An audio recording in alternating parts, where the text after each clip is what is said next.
Well, I don't know about you, Rangers family, but there's one thing that I am heartily sick of this season, and that is the injuries that keep coming and keep occurring to our squad. And I think, considering all the players we've had out, all the players that have been missing over time, this side has done remarkably well to be in the position where it is still contending to win 3 trophies. Well, I suppose we've won one, and there's still 2 more to win. So technically, a domestic treble is still on. Yes, we sit behind them in the league, but we have a game in hand due to that appalling postponement due to Dundee United playing on a pub ground. But look, at the end of the day, this squad is remarkable for what it has achieved this season. And I think a lot of that obviously is down to the fantastic work that Philippe Clement has done as manager, his inspiration, his organisation, his tactics, his ability to change mentalities, his ability to get a tune out of players who, we would have all thought were, just absolutely hopeless. But he's done a very good job indeed. Now, we're all hoping, of course, that this injury bug doesn't strike any further, and that any injured players, particularly those who are of a particular use to the squad, get back as soon as possible. Now, obviously, Ridvan Yilmaz is the latest injury concern. Although there were reports this morning that well, that's actually not this morning, this evening. Sorry, yesterday evening, not this evening.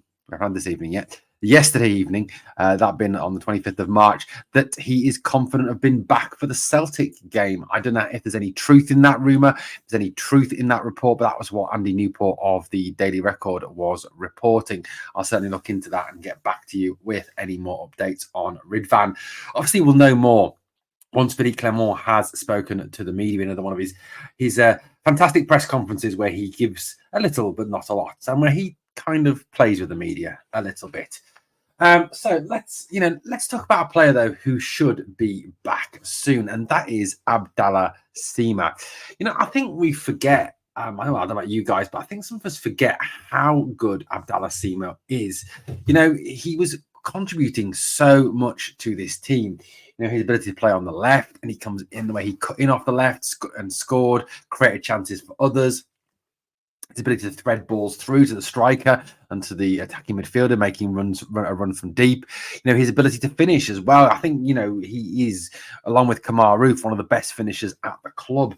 And there was a confidence there, wasn't there, when Abdallah Sima was through one-on-one, that he would put the ball in the back of the net. Now, this is his breakdown of his season so far up until when he got injured. And I think, had he not been injured, he would have gone to, I think, get 20 goals at least this season in the league. And probably will be our top scorer, I would say. Hence is the talent of this man.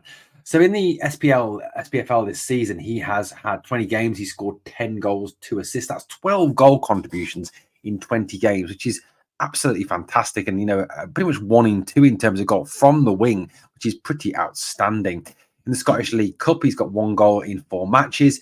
In the Europa League, he's got 3 goals in 6 matches. Again, a 1 in 2 record. And in the UEFA Champions League, that blockbuster against PSV Eindhoven at Ibrox with 1 goal in 3 matches. So altogether, this season, he scored 15 goals in some 33 games, just under 1 in 2 in terms of that. So 15 goals and 2 assists. That's 17 goal contributions this season. And it's been an outstanding player.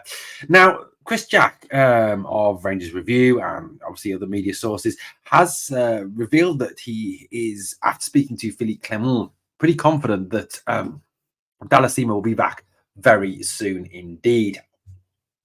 This is what he had to say. We think that Abdallah Sima is a potential not too far away and could be back in the squad over the next couple of weeks. That would be a huge boost for Rangers. It certainly would add a new dimension to the team. He would add goals and he'd add a bit of guile. That would be a real bonus. The manager has been quite coy on timescales.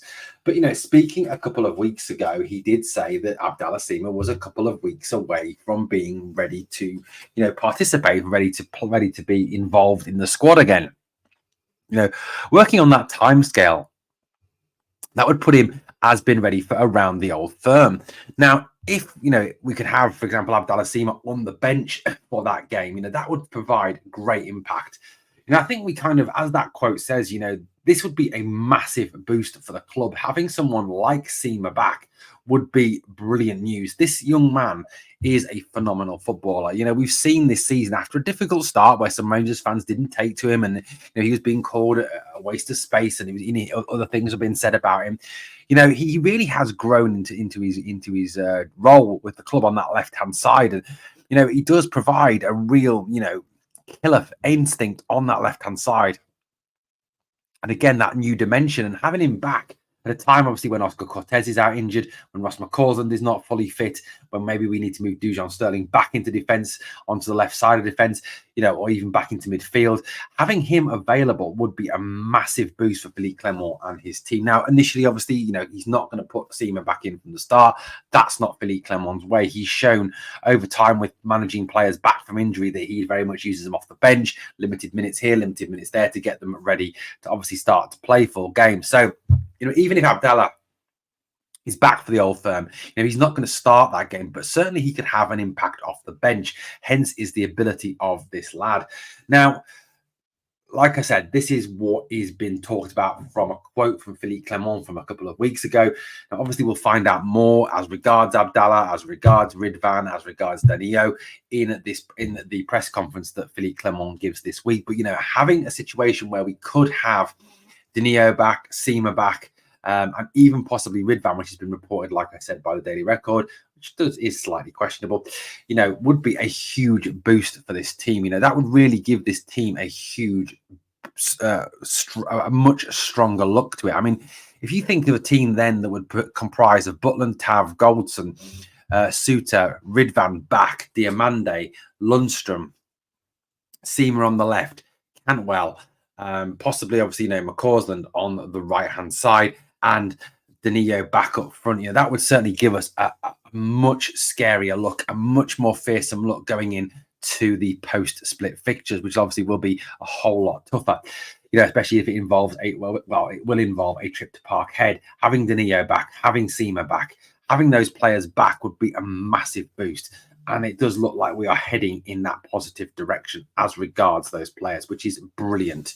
Brilliant news indeed. So let's hope that Chris Jack is right. Let's hope that what has been speculated upon in the media is correct about Abdallah Sima. Let's hope also what Andy Newport is reporting in the Record is also true, in terms of Ridvan Yilmaz, and that he soon will be back as well. He is an invaluable part of this team and is a very, very talented player. Now, the other news, obviously, is surrounding our goalkeeper, Jack Butland. Now, there's so much swimming around about Jack at this moment in time. And obviously, Jack was exceptionally disappointed not to make the England squad after, lots of rumours and stories saying, or reports even saying, that he would be back in the England squad. Reports saying that Martin Margetson, who's the England goalkeeping coach under Gareth Southgate, had stated that he would be back. He's been considered, and that, he is very much in Gareth's thoughts. But obviously, when the decision was made, Jack was not in the squad. Now, what made the situation a whole lot worse as regards Jack Butland is the news that when Sam Johnston, who was the third choice keeper behind the error-prone Aaron Ramsdale and the very average Jordan Pickford, was sent back to his Palace with an injury, it was not Jack Butland that was called up to replace him. Now, this is a situation where, Johnston's sent back. England still have one game remaining against Belgium. They did call up a replacement goalkeeper, and it wasn't Jack. It's the guy who was called up was James Trafford, who is the Burnley goalkeeper, who was England's under-21 goalkeeper. I suppose that's kind of, wanting to show a progression from the under-21s to the full England squad. There's a number of players in that England under-21 squad who are sort of being groomed in the original sense of the word, not in the horrible sense of the word, not in that lot across the city sense of the word, to, kind of take over from these older England players. James Trafford was very much that person, but James Trafford, has, I think his name is James Trafford anyway, is his last name. It has been fairly awful this season for Burnley. You know, Burnley are right rock bottom of the English Premier League. I've been promoted from the Championship, and Trafford has made quite a lot of errors this season for them, and has certainly not covered himself in any glory after his big money move from Manchester City. So, you know, it is a real snub for Jack Butland that, you know, that Gareth Southgate, even in a moment where he needs to call up a third choice keeper, he calls up Trafford instead of Butland. And I think, you know, obviously this is good news for Rangers. It means Butland's obviously not at risk of any injury other than obviously what's happening at Howie.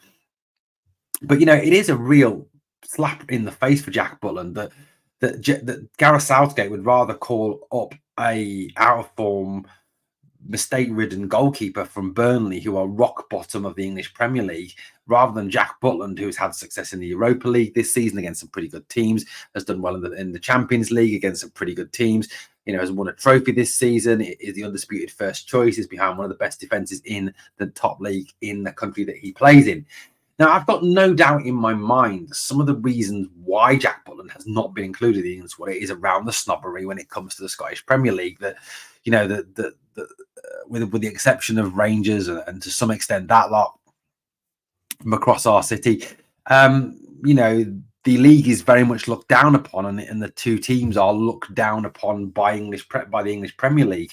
You know, there is a kind of sense of importance, a sense of you know, kind of big brothery kind of thing about the English Premier League, that, you know, if you don't play in the English Premier League, you are not even worth considering, because that is the top league in the world, which is true. You know, the EPL is the top league in the world. It's the toughest league in the world. It's the strongest league in the world. It has some of the best players in world football, has the biggest budgets outside of the Saudi Pro League, which is just a fucking joke. But, you know, look, at the end of the day, you know, this snub for Butland, you've got to ask, to what extent is it going to affect Jack in terms of not in terms of this season, but in terms of his future at the club?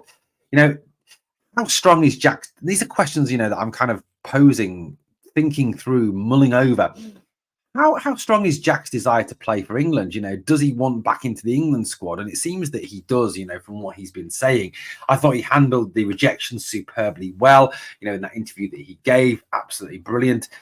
You know, talk about focusing on Rangers, winning trophies, etc., brilliant, absolutely ultra professional, what you would expect from a top class player like Jack Butland. But, you know, there is, I think, a sense of unfinished business towards the national team in terms of Jack Butland, who was at one time England's first choice. You know, it has been widely reported down here that, you know, that Rangers will have a whole plethora of bids from English Premier League clubs next season for the services of Jack Butland. You know, you're looking at it in terms of the fact that you've got 3 promoted teams coming up out of the Championship. You know, it's very tight at the top between Southampton, Leeds, Leicester, and Ipswich. Any 2 of those 4 could go up as champions in second place. You've then got a playoff pack that is packed with the likes of West Bromwich Albion. Who else is in the playoff hunt at the moment? Norwich City, Hull City, you know, teams of that magnitude. So, you know, again, you've got teams there who, when they come up, could be looking to invest in a goalkeeper. And with the new PSR regulations, you know, obviously teams will be watching their budgets, but will have 80% of their revenue or 85% or whatever it is of their revenue. Now, we know that English Premier League clubs generate a whole massive load more revenue than Scottish clubs. You know, you look at the fact that, you know, Rangers are one of the biggest clubs in world football, but the revenue is around 83 million that Rangers generate, whereas even a club like, say, Brentford, who are not a big club in the English Premier League and are certainly a bottom half team, generate an income of around revenue income of 160 million, twice what Rangers generate, despite having a smaller ground, a vastly smaller fan base, due to the amount of money that is generated south of the border, which gives them a greater buying power.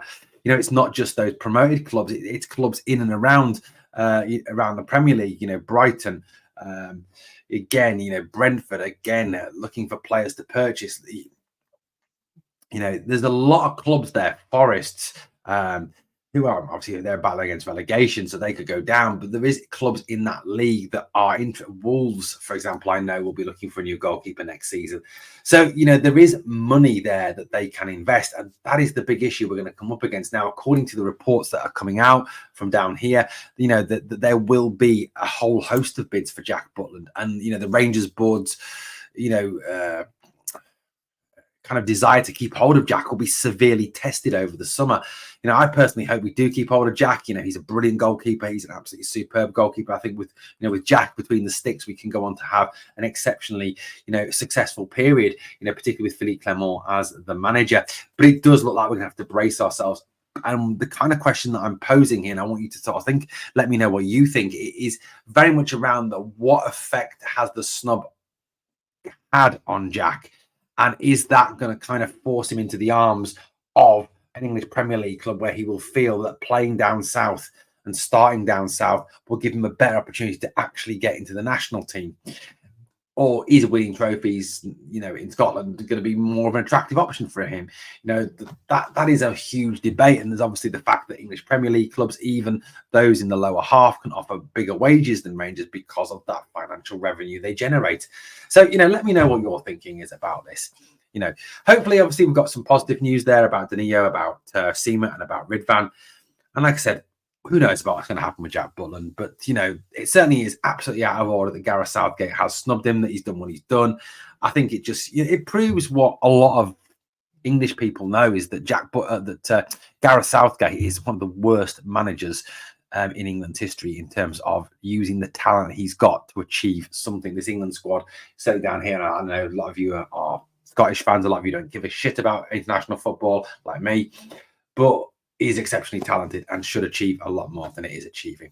Well, guys, thank you for watching Glasgow Rangers Nation. As always, guys, if you can smash the sub and help the channel to grow, that would be amazing. And on the way out, I always ask two things of you. Number one is to smash the like. It helps the videos to grow. And number two is to obviously remember always, we are the people.